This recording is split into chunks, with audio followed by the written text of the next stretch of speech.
Кыргызстанда тышкы миграцияга көбүрөөк көңүл бурулат. Ал эми ички миграция маселеси такыр эле көңүл бурулбай жатат десек да болот. Анткени миграция агымына айыл жерлеринде иштин жоктугу түрткү болууда. Ошондуктан эптеп жан багуунун айласын кылышып, шаар жергесине ички мигранттар агылып келүүдө. Бирок алардын бейтапканаларга катталуусунда маселе жаралып жаткандыгын айтышууда. Ошондой эле иштейбиз деп келип алып, баш калкалаганга үйү жок көчөдө калгандардын саны өсүп жаткандыгын жашырбасак да ачык айкын белгилүү болуп калды. Анткени изилдөөлөрдүн натыйжасында бир үйдө 8 адам жашаса, анын 5-өө убактылуу каттоодо турган эмес. Мындай көрүнүштөр Бишкектин четиндеги Калыс Ордо, Мурас Ордо, Дордой жакта көп дейт Улуттук статистика комитетинин орун басары Байысбек Касымбеков.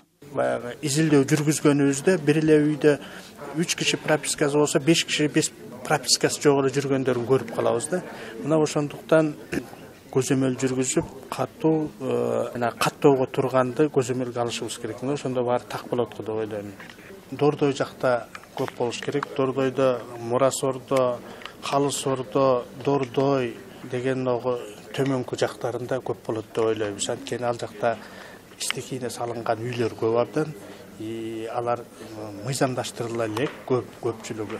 Мына ошолордун көп жанагы чыр чыгып аткандарын көрүп атабыз. Мындай маселе менен мамлекеттик каттоо кызматы дагы иш алып баруу керек. Бишкектин четиндеги жаңы конуштардагы жашоочулардын көпчүлүгү каттоодон өткөн эмес. Ошол себептен жыл сайын каттоо жүргүзүп, мониторинг кылып туруу зарыл. Негизи ички миграциянын болуп турганы коомдун экономикасынын өзгөрүүсүнө чоң өбөлгө. Бул тууралуу Балдарды коргоо борборунун кызматкери Таалайбек Жакыпов ырастады.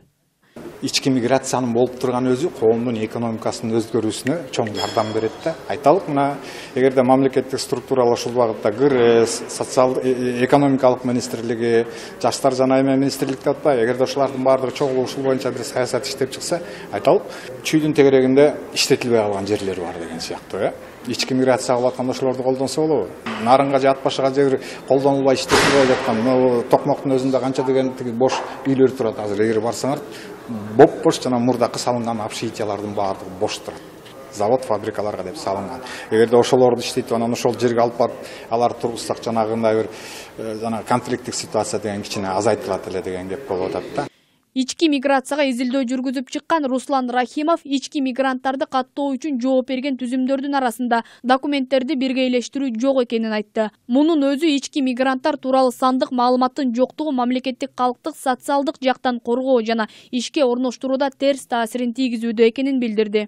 Анын айтуусунда Улуттук статистика комитети берген маалыматтар көрсөтүп тургандай, жашаган жери боюнча катталган жарандар гана эсепке кирет. Бул абдан аз көрсөткүч болуп саналат. Эгерде адам башка калктуу конушта убактылуу жашаса жана азыраак мөөнөткө катталса, ал маалыматтар статистикага кирбей калат. Ал эми жумуш берүүчүлөр каттоонун болуусун талап кылат. Натыйжада иштейм деп келген ички мигранттардын үмүтү акталбай калууда деп белгиледи.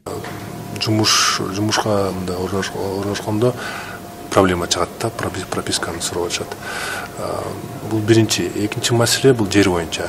Жер боюнча азыркыга чейин бул эмес, мындай транспарентный эмес, прозрачный эмес, көп нелегальный да, полуоферный махинациялар болуп атат. Ички мигранттар жөнүндө мыйзам менен жарандарды каттоо деген жобо бири-бирине карама-каршы келет. Мисалы, жарандардын үйү жок болсо, жергиликтүү бийлик катташ керек деп жазылганы менен жол жобосу жазылган эмес. Ушул маселелерди чечмейин Кыргызстанда стабилдүүлүк болбойт. Наргиз Өмүрбек кызы, Марал радиосу.